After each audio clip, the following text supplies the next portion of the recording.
We were in search of a new house, as my father's retirement balances were settled by the company he was working for. After checking out quite a few houses, we stumbled upon a property that was being sold for a quarter of its worth. The house had enough room for all 9 of us, but it was surrounded by nothing but forest for a 5-kilometer radius. The owner of that house said that he was being disturbed by something unworldly in that house and was selling it only because of that. My family, being firm non-believers of the paranormal, decided to purchase that house as we were getting a property whose worth was 3 times the amount we were paying for it. The purchase went smoothly, and we moved into our new house in the winter of 2020. Our family is made up of me, my mom and dad, my elder sister, my paternal grandparents, a German Shepherd whom we named Lisa, and 2 Labradors whom we named Tina and Maria. Our initial days in that house went peacefully, and we thought the man who sold us the house was a madman who imagined things that were actually not present. But little did we know, he was right. My family had to leave for the neighbouring city for my uncle's wedding, and I was not able to join them as my board exams were nearing and I had no time to waste. I was left alone in the house along with our dogs. I shut the house door after waving them goodbye and went back to my room to continue studying. While entering my room, I saw a man standing in the hallway on my peripheral, and when I turned to see who it was, I saw no one. I paid less attention to it and continued studying. The clock struck 8 p.m. and it was time to feed our dogs. I went to the kitchen using the light of my mobile phone's flashlight as there was a power failure. When I bought Lisa her food, I saw her stare into the empty hallway, empty-eyed. I flashed the torchlight on the hallway to see what was frightening her, and I saw no one again. I petted her and sat with her until she calmed down. The Labradors, who were just 6 months old, were already asleep, and I had to wake them up to feed them. Maria stopped eating and started barking in the hallway all of a sudden. I was confused by the behaviour of my dogs and decided to stay with them for a while as they were visibly scared. Thankfully, power was back on and I turned on the lights in the hallway. The dogs were calmer now and I went back to my room after turning off the lights in other rooms. I had apparently slept while studying and I woke up in the middle of the night to the barking of Lisa. When I rushed out of my room, I saw a shadowy figure standing near the Labrador pups. When I ran downstairs shouting back off, the figure disappeared right in front of my eyes. I turned on the lights in the hall and slept on the couch with the dogs near me. I was woken up in the morning by my mom, who asked why I was sleeping in the hall instead of my room, and I explained to her what had happened the previous night. She didn't seem to believe me and told me that I would have had a nightmare. Things were not the same in that house after that. I started hearing someone in the hallway at night, and my door was knocked on repeatedly when I fell asleep until I woke up. My parents were worried as my grades were dropping, and I was falling sick often because of not having enough sleep every night. I was now used to the knocks at night, as I thought I was safe as long as I stayed inside the room. One such night, I heard the knocks along with the mumbling of a man in his 20s. I was startled when the man started yelling my name and ordered me to open the door. I covered my face with the blanket, and with the Holy Bible in my hand, I wished for the night to end soon. I rushed to my sister and told her what I'd been going through, and I was relieved when she told me I wasn't the only one, as she was also experiencing the same. The hallway was always colder than the rest of the house, and we were not able to figure out why or how it was happening. While watching a movie in the main hall together on a Friday evening, we saw Maria play fetch in the hallway all by herself. My dad went upstairs to see what was happening and brought the dog with him when he came back. He was pale and didn't tell us what he saw despite us asking him multiple times.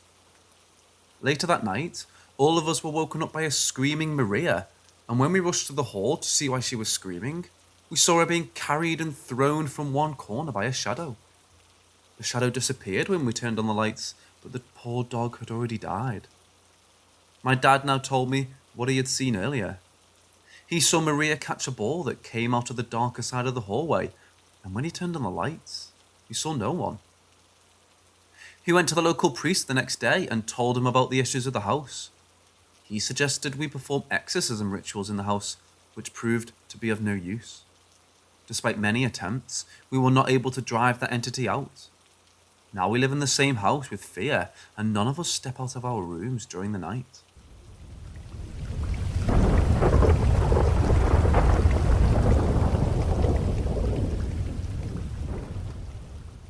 Since I was very young, there was this thing that I would just kind of sense. Every once in a while, I would catch glimpses of it, but never directly saw anything. Usually, just a passing figure or a hand clutching a corner. Sometimes it would just point at me, but more often than not, I would just feel it. It seemed to like sealing corners, hiding behind me, and hovering slightly behind or over me. It never felt threatening or dangerous, at first, but I could tell it was something dark. It also had a pretty stereotypical appearance. It basically looks like a ring wraith from the Lord of the Ring movies without the armor. I know, kinda dumb. I always figured if it were really a demon or spirit, it probably just took a form that scared me. Honestly, I assumed it was imagination as a kid. I was a Christian, and I believed that things like that couldn't hurt me, even if they were real. Anyways, the older I got, the more I felt it, and the more I started to wonder if it were real. I was a pretty depressed teenager, so I thought maybe my mental state had something to do with it. But I just felt so visceral and strong. I started to accept it was real when I moved away for college. It had followed me to a couple different houses, but for some reason, feeling it at a Christian university in a different state really freaked me out.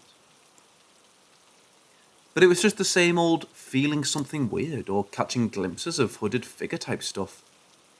I only finished 1 year of college and then I moved back home. As expected, it kept happening.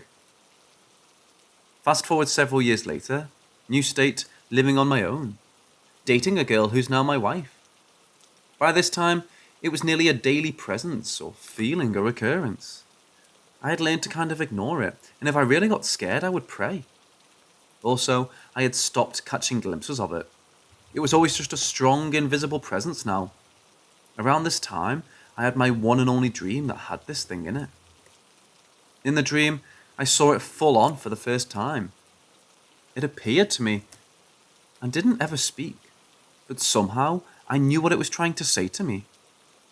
Anyways, in the dream, it showed me from its point of view how it was appearing to different members of my family and showing them how it was going to kill me. My family sat me down and we started discussing it. Then my dog started growling. My mum said, "It's here." I looked where my dog was staring and the figure was there. It pointed at me and rushed at me, and I woke up. Needless to say, that dream really freaked me out. I had already told my girlfriend about how I had this thing that had been following me around since I was a kid. She didn't put too much stock into it until I told her about the dream. Then something happened that solidified the fact that this thing was real. This happened a week or so after the dream. My girlfriend was sleeping over that night. She was asleep next to me in bed. It was super late. And I was watching a movie on my computer. The thing was hanging out in the corner of the ceiling closest to the door, but I was so used to it that I didn't pay any attention. All of a sudden, my girlfriend woke up and stared at me with this terrified look in her eyes. I asked her what was wrong, and she immediately pointed to the ceiling corner where it was and said, "That thing is right there, isn't it?" I was beyond terrified at this point. I had told several people, including my parents, about this presence, but this was the first time anyone had felt it too. She also told me they were only there for like a second or two, but it really freaked me out, especially because she felt the presence too. That night was the peak of my experiences with my little shadow. It's been about 6 years since that night. I'm now happily married, no longer a Christian, and I only feel that thing maybe 1 or 3 times a year. It's so infrequent now that I can't be sure I'm actually feeling it or just imagining it.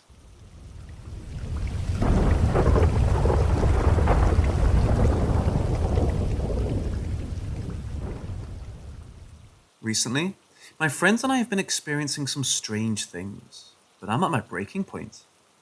I need to know what these things are. For sake of clarification, the people in this post are me Shai and Caton. Basically, it started when I was 10.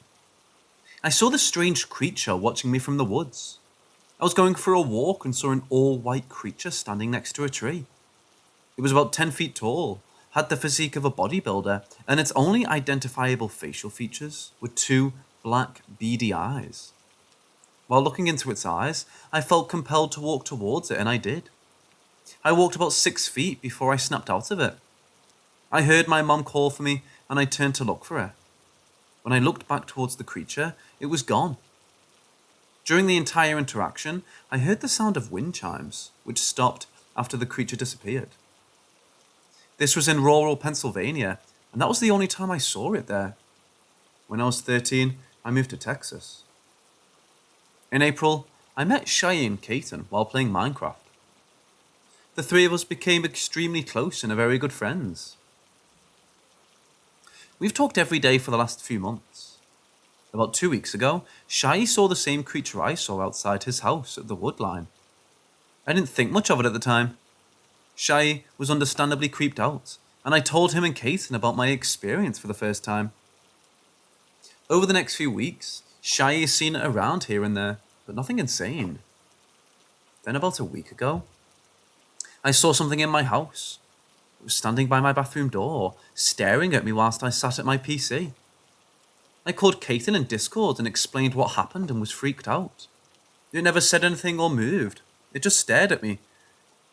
I looked away for a moment, and then it was gone. I stared at it for 30 seconds. A few hours after I saw it, I had my face cam on in Discord call, where Caton saw the same creature in my background again, standing by the stairs. We've been doing extensive research, but cannot remember the name of these things. Shai has nicknamed them demo walkers, and that's what we've been referring to them as. They make a hissing noise to communicate. I heard the sound while on a call with Shai. I've also heard wind chimes coming from my room. I've started having nightmares of them. In all of them, Shai and Caton have been killed and have been raped. I'm not sure what to do. I'm scared. I'm tired. I'm paranoid. I need help, and I don't know where else to turn.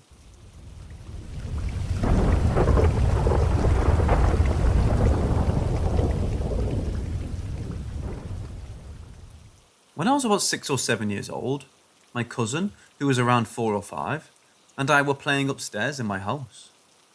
We were standing outside my spare bedroom door, and suddenly, the handle on the door went up and down really fast, like someone had been trying to open it from the other side. I ran downstairs as quickly as possible, and my cousin followed. I told my parents what had happened and asked my cousin if he saw it too, but he said no, he didn't see anything, and he only ran because I did. I was baffled that only I saw it. I have no siblings, so it couldn't have been anyone. I said there was someone in the room and we went up to look, and no one was there. I vividly remember seeing the handle go up and down, and it made a loud noise. Then, when I was like 10 years old, I was at my cousin's house. On my dad's side, she was 11. My dad's side of the family have always had paranormal experiences. We were in the garden, and for some reason, they had 2 dogs. We were in the yard, and behind a small wall, there was a tree, and there were leaves on the ground. We heard rustling in the leaves behind the wall, but didn't see what it was because the wall was in the way. They were footsteps, like you could hear the leaves crunching like someone was stepping on them. At first, I thought it was the dogs, but when I looked, both dogs were in sight on the other side of the yard, so it couldn't have been them. And there was also no wind. It was completely still. The tree was pretty full, and we, as far as I can remember, saw glimpses of something black in the tree. We got our granddad out to look, but he said there was nothing there. We also heard very faint whispers saying the name Anna. There is a stone tower in the field behind my cousin's house, and we just assumed that the thing we heard was a witch and that she lived in that tower. I'm still unsure if this was just all in my head, but I can remember it so clearly. Has anyone had something similar happen to them?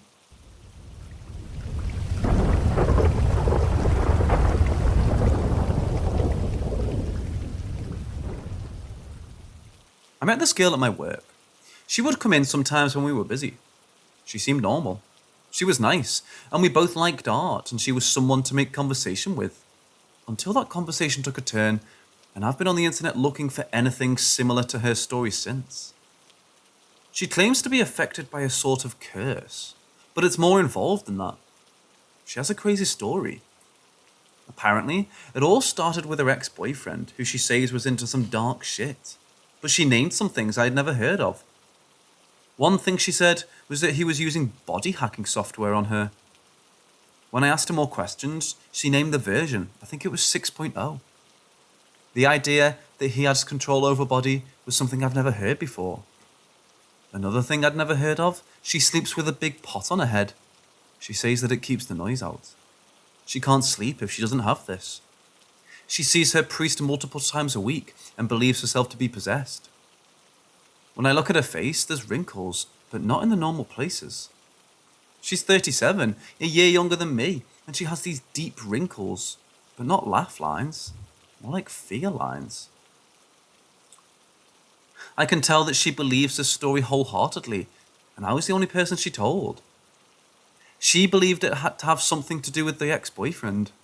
She told me in the end, she found out he'd been cheating on her for like 2 years, and apparently laughing about it with the girl he was with. She claims they were into black magic and cursed her. This happened more than 2 years ago though, and she still sees her priest between 2 and 5 times a week, depending on how she's doing. When you look at her, you can tell she has trouble sleeping. Over the holidays, she had to spend the night at my boss's house. That's how I found out she has to sleep with that pot on her head, literally wherever she goes. Because, who would want that? Obviously you wouldn't sleep with a pot on your head, unless you really had to. This has been a strange mystery for me. One theory was maybe she's one of those people that needs to go live inside a mountain or something, away from the electronic grid. I've heard of that before. That might explain the noise at night. Next guess is that this is a delusion, but she's not mentally ill.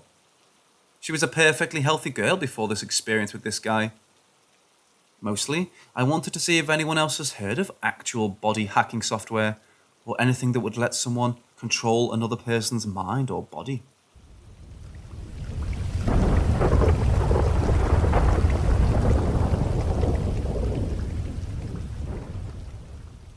This took place in 2011. I had met Steve on New Year's Eve when he spilled beer on my shoe while dancing.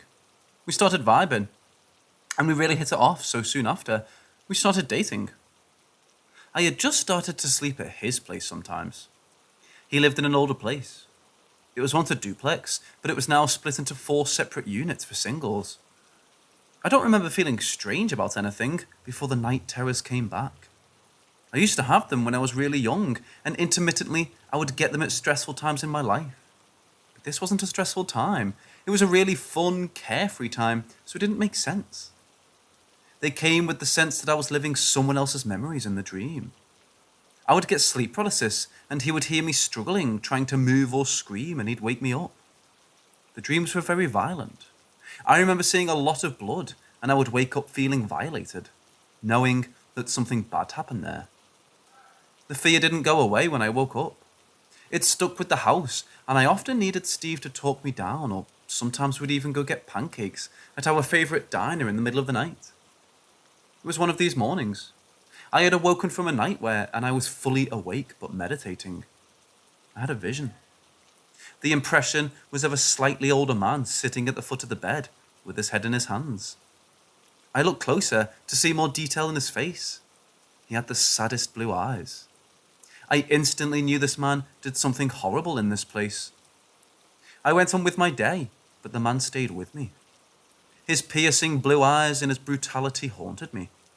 I went to school, but I couldn't concentrate as I sat in class with my laptop, so I googled rape, murder, Lake Worth apartment. Something told me to Google those exact words in that order. At this point, I wasn't sure of Steve's exact address. The very first article was what I needed. It was about a woman who had got home from a waitressing job at night, and she was attacked right outside her home and dragged by the hair inside, where she was sexually assaulted and murdered. She screamed. Nobody called the police. When I saw the address, my jaw dropped. I texted Steve to confirm his exact address, and there it was on the computer screen. I continued to read. This was a crime that occurred in the 80s, but the man had just confessed in 2011, which is why it was news, I guess. He was already in jail on another crime, and he copped to this one. His mugshot was in the article. There were those blue eyes, staring right through me in that creepy way that gave me full body chills. I instantly recognized him from my vision that morning. The waitress ended up dying at the exact age that I was back then. Maybe this is one reason I kept dreaming about what happened to her. Another reason it might have imprinted so heavily is that no one heard her screams. There was just a feeling of helplessness. And when I think of these 3 surrounding neighbours not getting involved, they all share walls which are paper thin there. We could hear everything. I felt like maybe that was all she wanted, to be heard. I wish I could say it resolved itself, but I did a lot of smudging and cleansing in that place, and it still creeped me out being alone there at night.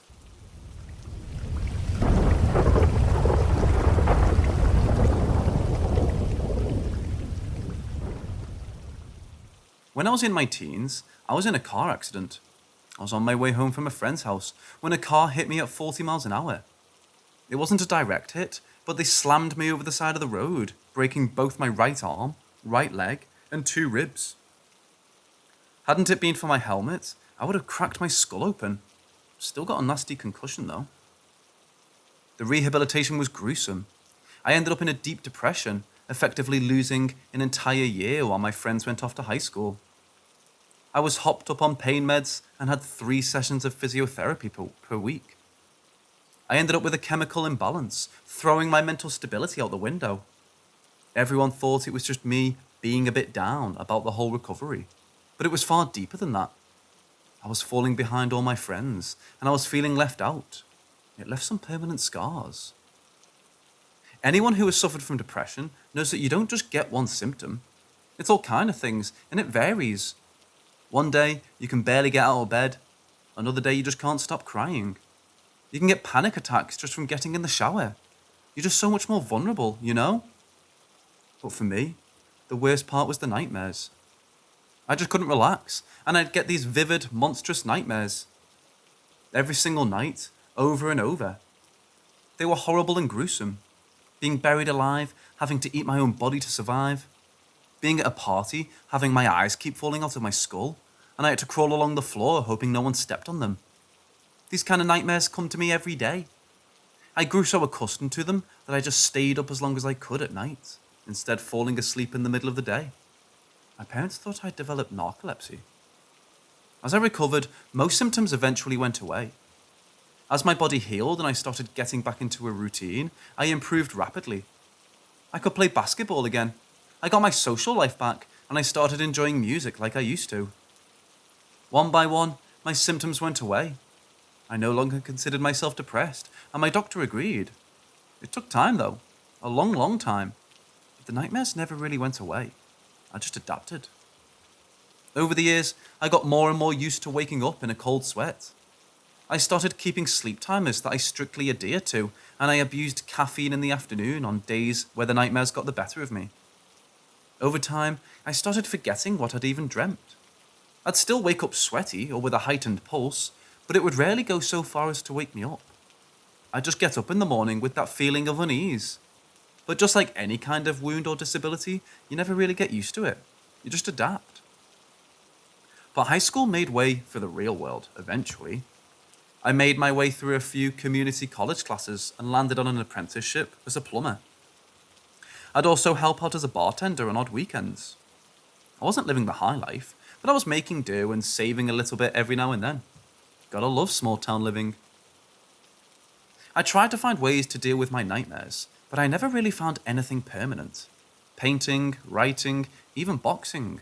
It was all just a temporary release. Over time, I'd adapt to that too, and the nightmares would come back. It made it really difficult to me to have someone stay the night, as I was scared for them to hear me scream or cry in my sleep, something which persisted from my teenage years. Hell, if it's bad enough for the occasional neighbour to complain, I couldn't imagine how bad it'd be for someone that shared my bed. I first started posting online a few years ago, just to see if there were other people out there who suffered with the same kind of nightmares I do. I got in contact with a few other people that had also wrestled nightmares on and off for several years, and they had all kinds of advice for me. There was the standard exercise and diet crowd, the fine Jesus people, and of course, those who had no advice to begin with and just wanted to hijack the post to talk about themselves. But I got in contact with a few who seemed genuinely interested and had dealt with something similar themselves. They talked about various kinds of medication and long term treatment, all with the perspective of keeping it manageable. During this time, I was finally starting my job as a plumber. I know, it might not sound too exciting, but it was a great relief knowing I would have a steady job for as long as I want. People always need work and pipes. That won't change anytime soon. The nightmares were still there, and my screams could get so bad the neighbours pounded on the walls, yelling at me. I felt for them, really. I was trying out a few tips, mostly relaxation and mindfulness exercises. I was improving for the first time in years, and I was actually starting to feel a bit optimistic. I was getting up earlier in the morning, I had more energy, and I could take on an hour or two of overtime every now and then without falling to pieces. All in all, things were getting better. Then, I got in touch with Veronica. She was one of the people who reached out to me. She told me she'd dated a guy with issues similar to what I was describing, and she seemed both eager and sympathetic. I had so many hang-ups about dating someone that it felt nice just to talk openly to someone about it. She talked about waking up to his screams and desperately trying to help. Also, the nightmares weren't what broke them up in the end. Him refusing to talk about his issues was, by far, the main offender. But that shouldn't be a problem for you, she wrote. You seem very open about it. I suppose I was, at least online. Over time, we moved from Reddit to Facebook to texting. It became a daily routine to check in with one another. She was trying to help me understand and normalize my condition, and I was helping her get over a bad breakup. She just seemed like a genuine and caring person. After a few weeks of texting back and forth, we got a bit more open with one another. We realized we just lived about a 30-minute drive apart, and we were both curious about meeting up. We decided on a casual, non-date meetup, just to have a coffee and try out the chemistry. Of course, it wasn't that simple. Veronica was as kind as she was beautiful and had a smile as warm as her hair was long. Just seeing her across the cafe made me fall in love with her. Then again, maybe I'd been in love all along. That might just have been the first time I admitted it. That coffee turned into a long walk, a dinner, and a couple of glasses of wine. 13 hours later, I was standing outside her door trying to pry myself away from her company. We just stood there, talking late into the night. I could have stayed there until sunrise, but we decided we'd meet again the next day. So we did. One thing led to another, and we started meeting every weekend. It wasn't long until the talking took a backseat to kissing, and more. She was so warm and gentle, every movement deliberate and sensual. Sometimes I'd stay over at her place, sometimes she'd stay over with me. Within a month, I had a spare toothbrush for her in my bathroom. We were more often than not at my place. Hers was a bit more impersonal. But it wasn't all roses and sunshine. My nightmares started coming back, and with a vengeance. At first, I thought it was because I was excited or exhausted. I tried to explain it away, but it always came back to Veronica. The more time I spent with her, the worse I slept. Still, she was so understanding. She comforted me in the morning. She sat with me when I woke up at night. She was nothing but supportive, but it was getting unbearable. Veronica tried to make me relax. She figured I just had to adjust to not sleeping alone and argued that it would all go away with time. If anything, we just needed to spend more time together. To her, the solution seemed obvious. I wasn't convinced, though. My nightmares were worse than ever, and they weren't going away. Before, I'd forgotten them come morning, but not anymore. Instead, it felt like my mind was marinating in this constant, relentless unease. I'd dream about my hair turning into centipedes, biting me as I laid down. I'd dream about my brain melting out of my ears as I desperately tried to hold it in with my hands. I'd dream about dying in a fire, about drowning, about floating in space. 100 horrors, a new one every night. And in the morning, I'd still feel something. My lungs might hurt from trying to breathe in a vacuum. My skin might feel warm from the fire. The sensation would go away after a while, but the feeling would stick with me all throughout the day. And right there next to me was Veronica to cheer me up. She was always so cheerful in the morning. By now, most people I'd talked to online had gone away. I still had contact with this one guy in France though, Antoine. He had almost the same problem as I did, but he'd finally found a treatment that worked for him. It was a pretty specific type of medication, but I decided to talk to my doctor about it. We figured we'd give it a try for 2 months. It was a bit costly, but if it would actually help it'd be worth every cent. The next time Veronica came over, I slept like a goddamn baby. From the moment I rested my head, it was just lights out. No dreams, no anxiety. I bet my neighbours were happy as well, not hearing a peep from me an entire night. It was like turning off a light and then just suddenly being awake again. It was a bit unsettling just how effective it was. I couldn't help but laugh. It was so unexpected. Veronica was happy for me. For a little while. But over the next few days, she seemed bothered. She'd ask why I was treating her differently and why I was acting strange. I told her about my new medication, and she didn't seem impressed. I don't like what it does to you, she said. Not one bit. There was a strange intensity to her, like her eyes had grown darker. I just couldn't stop taking my new medication. I was sleeping well for the first time in years, and I wasn't about to just quit. I had no idea what she was referring to. I was, if anything, more positive and energetic than I'd ever been. I was feeling attacked, seemingly out of nowhere, and I was having a hard time understanding it. For a few nights, I tried to stop taking the pills, but the nightmares just came back worse than ever. I'd dream about being strangled, waking up 3 or 4 times a night. Again, I'd wake the neighbours. I'd wake from my nightmare, hearing them bang at the walls. Sometimes I wouldn't wake up. Instead, I'd dream about them being impaled and slowly bleeding to death. All of a sudden, Veronica was back to her usual and caring self. If anything, it was getting a bit eerie. The worse I slept, the happier she'd be. She was nothing but warm towards me for the next few days. She'd practically moved in with me at this point, staying over almost every night. She'd cling to my arm when we went out. She'd give me kisses on the cheek while we were grocery shopping. She'd stroke my hair when we watched Netflix, and she'd be nothing but smiles all day long. But I was exhausted. I was falling asleep at work. I couldn't keep this up. I had to start taking the pills again. It was a Friday night after a desperately long week. We made some hot dogs. I took a shower and turned in for the night. It was barely 9 p.m. when I finished brushing my teeth. I was standing with the sleeping pill in my hand when I saw Veronica behind me in the bathroom mirror. She was leaning in, her face as stiff as ice. I just stood there, holding the pills, meeting her eyes in the mirror. For a brief moment, I could have sworn they reflected the bathroom light. "Are you going to start taking those pills again?"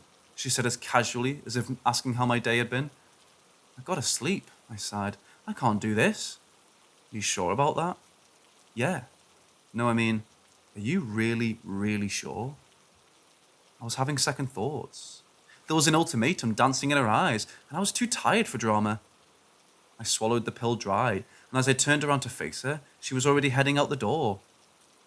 I tried calling and texting her, but there was no response. Instead, I just turned in for the night. I was having trouble keeping my eyes open. That night, I had one of my worst nightmares yet.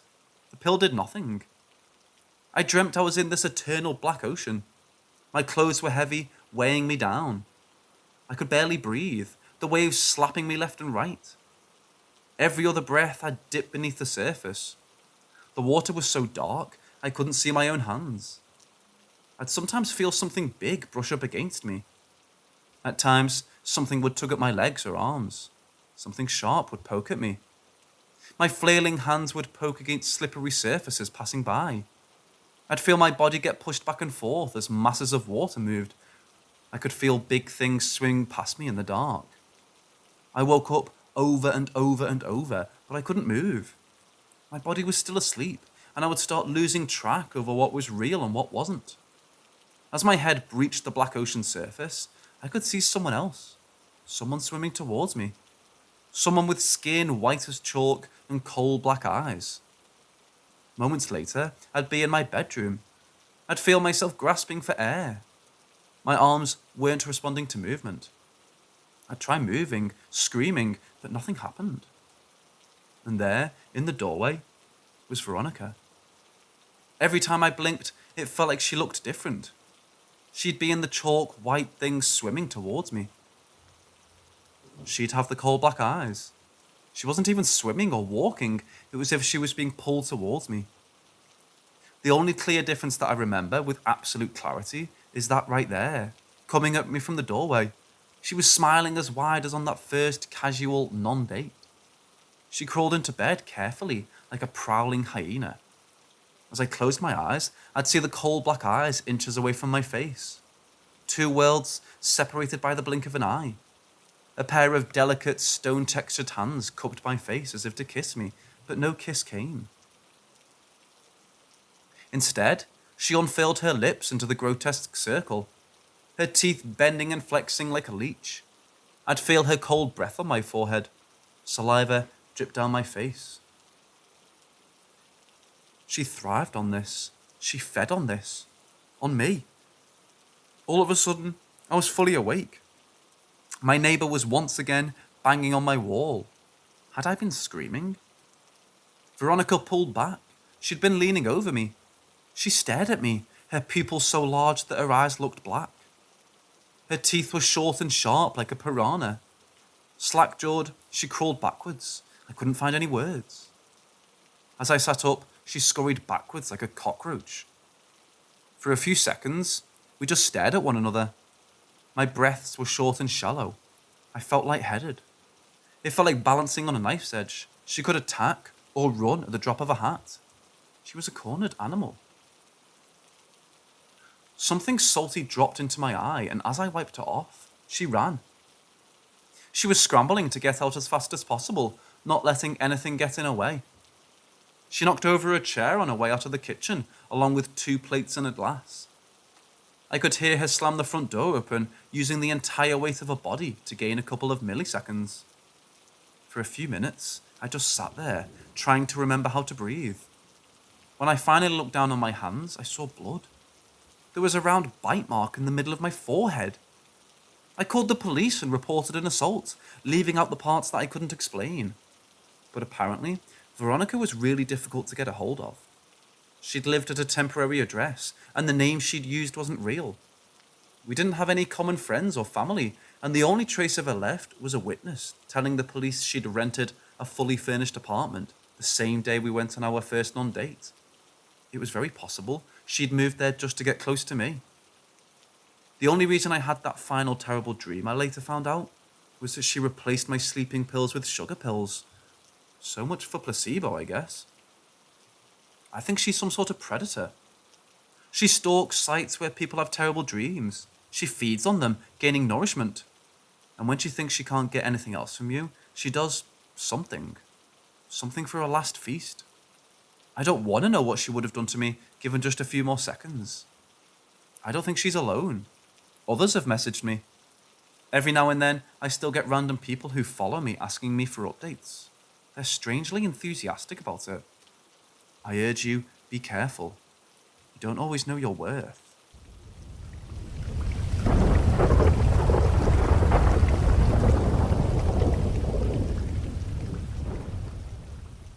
This happened a few years back when I was in undergrad.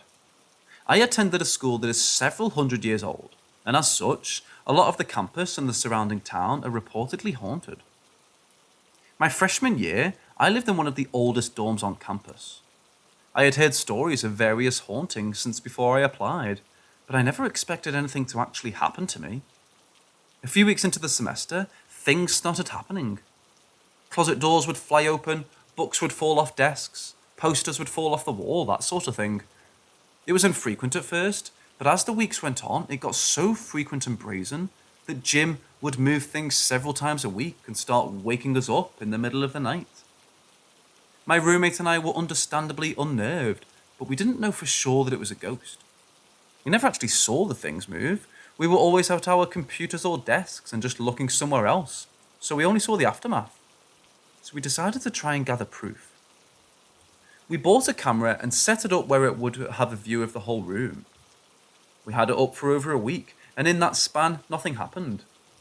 My roommate got frustrated and turned the camera off one night. That same night, we woke up to a crash and saw the camera had fallen off the dresser and broken. He had waited for us to turn the camera off. What an asshole. We were certain at that moment that we had a third roommate with us. After that, things kind of calmed down. Things still moved, but only every couple of weeks, and very rarely at night. The next year, we talked to the people who lived in the room, and they said they were experiencing the same kind of things. So we know it wasn't just us imagining things.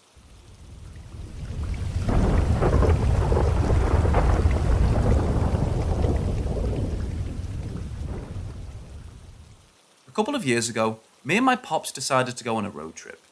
It was very out of the blue. I wasn't even expecting it, but I decided to go anyway.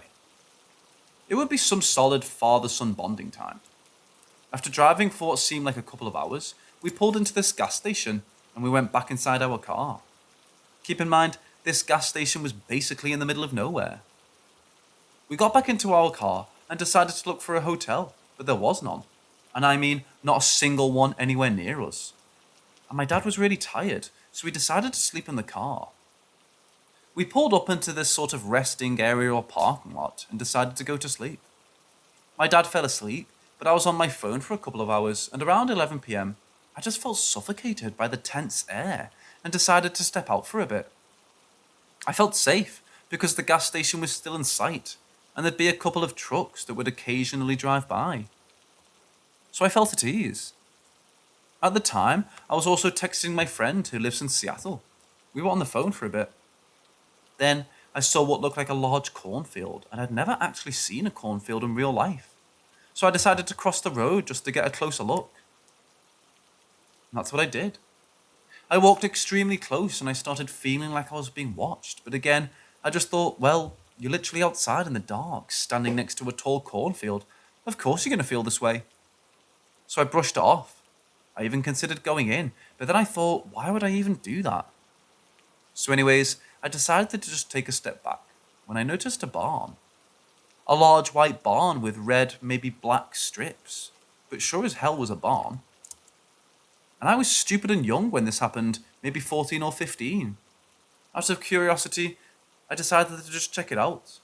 I literally thought, I wish I could see something that would freak me out as a joke, because I never really thought anything would happen, and I love being scared.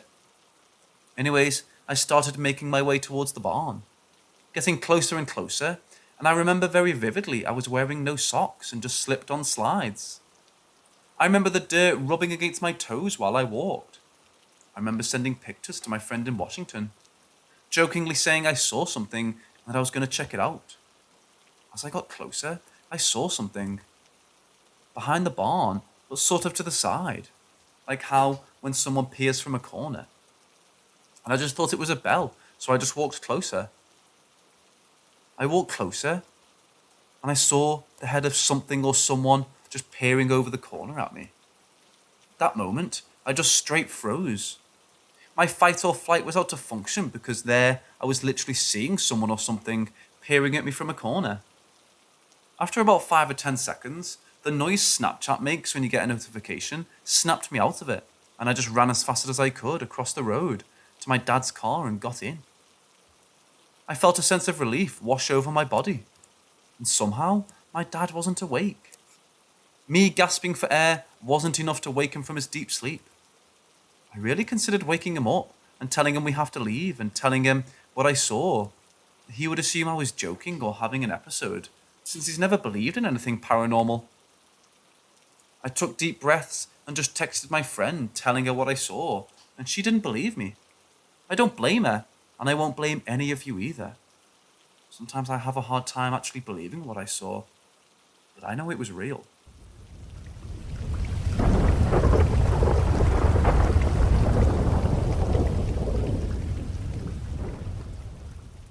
Since 2012, my grandmother was diagnosed with Alzheimer's.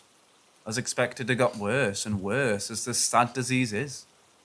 By 2017, she couldn't speak properly, was eating only soup, and my mom bathed her in bed. Most of the time, she had no idea what was going on around her. I always tried to make my mother happy and do everything I could because she was literally living for my grandmother. In November of 2018, I was in the room with my grandma. My mom left the room. My grandma looked at my face like she was fine. It was like she was all conscious again. She gave that look and said, "Thank you." I didn't get it at first. I asked, "For what?" But she wasn't responding anymore. She unfortunately died a few days after that. I worked at an airport in Brazil. In the same month that she died, an old lady that looked very much like her was there, sitting in the cafeteria. She looked at me and looked away. I couldn't stop looking at her because she looked exactly like my grandmother if she hadn't been sick. Then she came up to me and asked if I could take her to the toilet. She hugged my arm and told me that she was sick and finally got better, and that now she's travelling to see her family.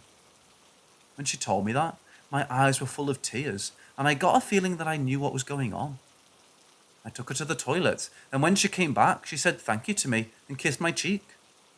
I told her that I lost my grandmother a few days ago, and she hugged me and said that my family would move on. She had such a happy expression. She was so calm and at peace with everything. A few minutes later, I left her at the cafeteria again and she was gone. I know it was someone else. I can't tell if it was something spiritual, but I definitely felt like it was a way for my grandma to say goodbye. I told my mum about this. She got emotional and she said the same.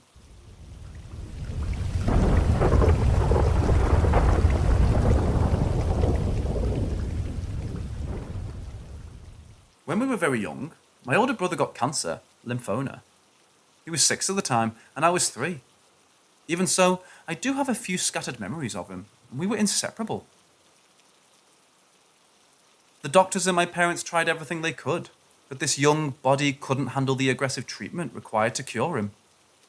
He passed away at 6. My father dove deep into alcoholism to cope, and my mother became super busy trying to support the family, pay the medical bills, and plan her own son's funeral. Without my brother to play with, I would seclude myself in our room upstairs. Sitting alone, playing with my toys, I do distinctly remember a very comforting old man coming to play with me sometimes. He was dressed like an old farmer, leather boots and all, but he didn't have a thumb on his right hand. I didn't think anything of it because the old man seemed really nice. My mother heard me talking while I was playing upstairs and just assumed I was goofing around. When I came downstairs, she asked who I was talking to. I said, "The man with no thumb." She let it go at the time, but thought it was strange that I made up an imaginary friend that didn't have a thumb. Fast forward a few weeks, and I'm upstairs playing with the man. Grandma had come by to check on us after everything the family had been through. She asked my mum who I was talking to upstairs. The man with no thumb. According to my mother, Grandma turned white and called me downstairs. She asked me to describe the man. I described him in great detail. His face, his clothes, everything, right down to the missing thumb part. Grandma knew from the description that I needed to tell my grandpa. So I described the man to my grandpa and he was speechless. I had just described his father. His face, his demeanour, and the thumb he lost in a farming accident on the family farm.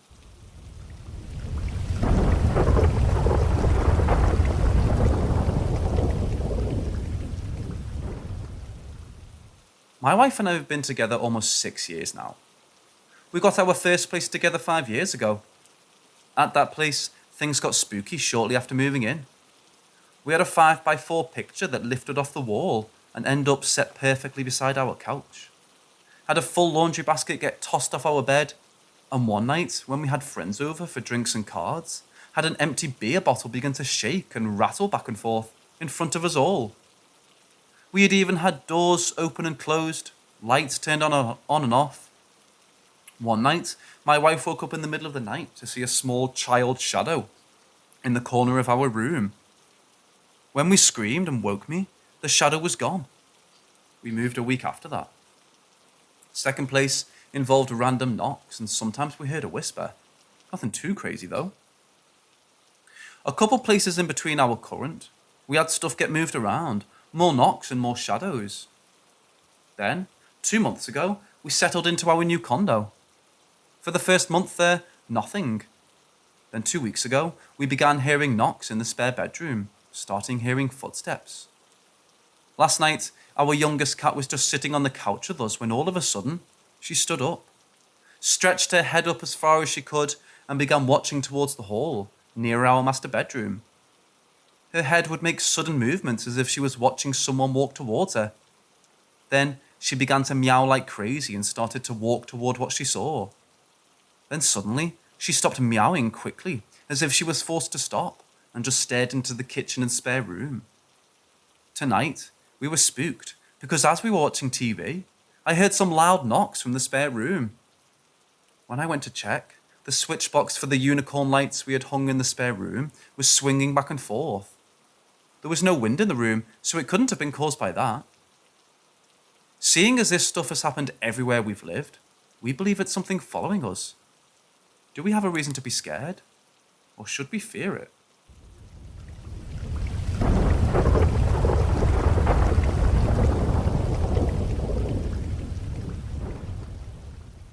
So this happened when I was 19 in the summertime.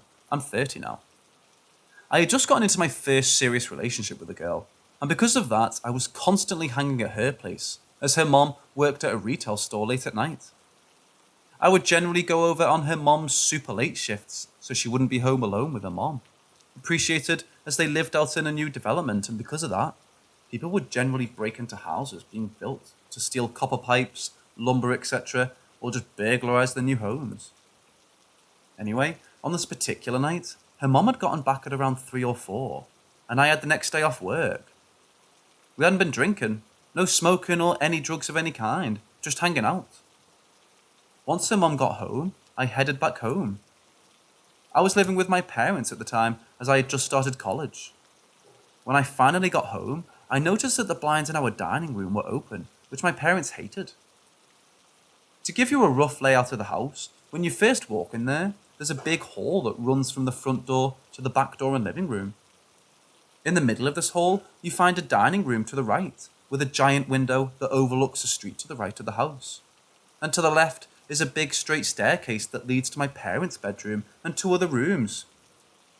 When the blinds are open in the dining room at night, this giant street light shines with the brightness of 1,000 suns and goes straight into my parents' bedroom, and is annoying for them as their bed gets all the light.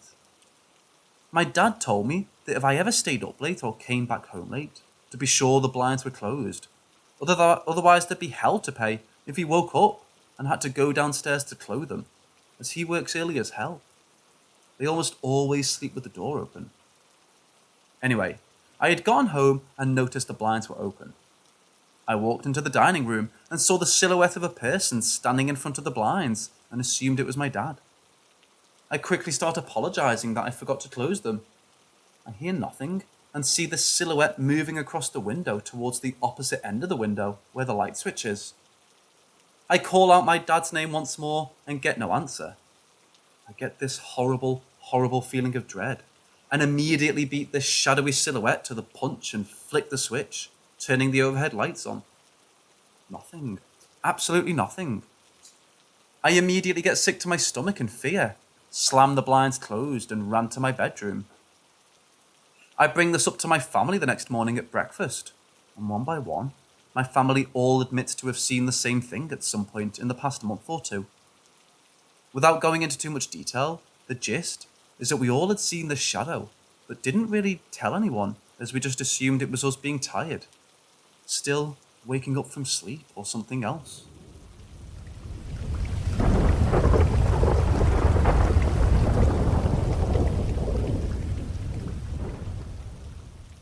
So this was about 7 years ago. I was living with my father in a mobile home park in Palmdale, California. I've always been a kind of paranoid person. It was worse when I was a kid. That being said, I tended to get up at night to do a perimeter check and walk around the inside and outside of the house. This always goes well. I never find anything. One day, however, I got up to do my check and something was off. Something in the air, how heavy it was, how cold it was. The lack of music from across the street. The pressure. I couldn't tell what, but I knew for a fact that something was wrong. Being myself, I got up to do the check anyway. As I went from my bedroom to the kitchen, the air got colder. The feeling I got was not pleasant. Instead of going out the front door as normal, I continued on to the dining room. I did a check of everyone's bedroom and made my way to the living room. Before the living room, there's a tiny hallway. At the entrance to it, I stopped dead. The air started to get hot. The rest of the house was cold. As I continued down the hallway, the air got hotter and hotter, and the pressure in the air got greater. This happened every inch I travelled until I reached the door onto the porch. Once I was there, the pressure and the temperature were at their max. I could tell that whatever was there was not normal, and not something that I should be involved with, but something was drawing me to open the door. I reached out my hand and touched the knob, and immediately was filled with the deepest rage and hatred that I've ever felt. I held onto the door handle for a few moments before realizing that I was even doing it. I let go and felt some kind of shift in the pressure, like it was agitated. It was getting hard to breathe. I spoke aloud and said, "I do not know you, and you are not welcome in this home," with as much confidence as I could find. It seemed to be enough. The presence faded away and it got much colder. I could hear the crickets and the neighbours' music. Everything was normal. I didn't go back to sleep that night.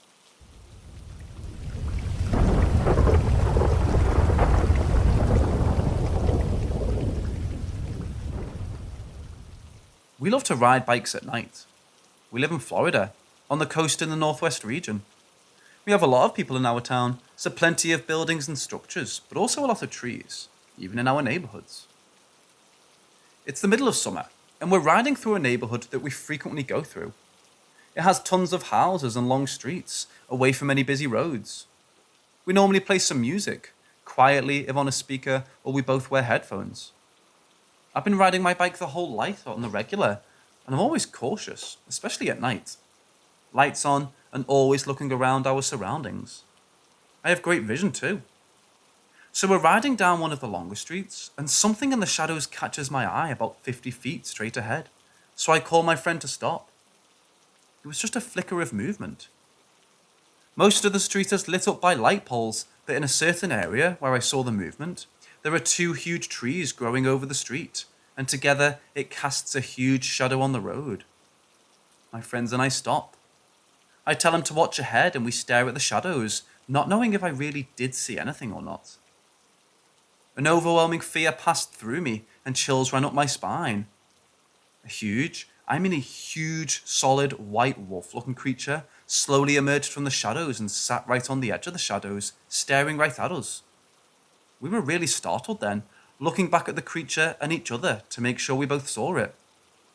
All of a sudden, another one walks out behind the first and joins it in sitting on the edge of the lit up part of the street, and the shadows, just staring us down. We do see wolves here, coyotes, foxes, but hardly ever does anyone see a wolf in any of the neighbourhoods.